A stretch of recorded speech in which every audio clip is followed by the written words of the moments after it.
Welcome back to my channel real estate with Raghu. ఈ రోజు మనం ఎల్ఆర్ఎస్ అంటే ఏంటో తెలుసుకుందాం.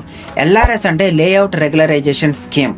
మీరు కొన్న ప్లాట్ లీగలా కాదనే డౌట్ ఉందా? మీ లేఅవుట్ అప్రూవల్ లేకుండా ఉంది అని టెన్షన్ పడుతున్నారా? డోంట్ వరీ, సొల్యూషన్ ఉంది. అది ఎల్ఆర్ఎస్.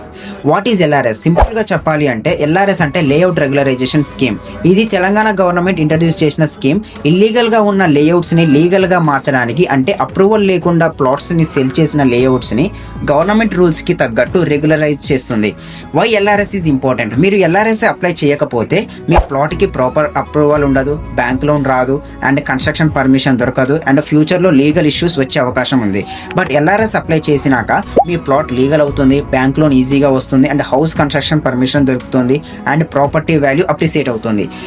ఎవరు ఎల్ఆర్ఎస్ కి అప్లై చేయాలి అంటే అప్రూవల్ లేని లేఅవుట్స్ లో ప్లాట్స్ కొన్న వాళ్ళు, అనాథరైజ్డ్ లేఅవుట్స్ లో ఇన్వెస్ట్ చేసిన వాళ్ళు, and village or urban areas లో అన్అప్రూవ్డ్ ప్లాటింగ్ చేసిన వాళ్ళు. ఎల్ఆర్ఎస్ అప్లై చేయడానికి కావాల్సిన డాక్యుమెంట్స్ ఏంటంటే registered sale deed, layout copy, ownership proof or ID proof. And మీ సేవలో కూడా అప్లై చేయొచ్చు, అలాగే ఆన్లైన్ పోర్టల్ ద్వారా కూడా అప్లై చేయొచ్చు. అప్లికేషన్ ఫీజ్ ఇండివిజువల్ కి అప్రాక్సిమేట్లీ ₹1000 ఉండొచ్చు, అలాగే డెవలపర్స్ కి ఎవరైతే ఉన్నారో అప్రాక్సిమేట్లీ ₹10,000 వరకు ఉండొచ్చు. తర్వాత గవర్నమెంట్ వెరిఫికేషన్ చేసి పెనాల్టీ ఫీజ్ క్యాలిక్యులేట్ చేస్తుంది. అది పే చేసినాక ప్లాట్ రెగ్యులరైజ్ అవుతుంది. రిమెంబర్, ఎల్ఆర్ఎస్ అనేది లేఅవుట్ కోసం కానీ బిల్డింగ్ కోసం కాదు. బిల్డింగ్ ఇల్లీగల్ గా ఉంటే దానికి సపరేట్ గా బిఆర్ఎస్ అని ఉంది, బిల్డింగ్ రెగ్యులరైజేషన్ స్కీమ్. అది అప్లై చేయాలి. సో మీ ప్లాట్ సేఫ్ గా ఉండాలి అంటే ఎల్ఆర్ఎస్ అప్లై చేయడం చాలా ఇంపార్టెంట్. ఇంకా డౌట్స్ ఉంటే కామెంట్స్ లో అడగండి. ఇలాంటి రియల్ ఎస్టేట్ నాలెడ్జ్ కోసం ఛానల్ని సబ్స్క్రైబ్ చేయండి.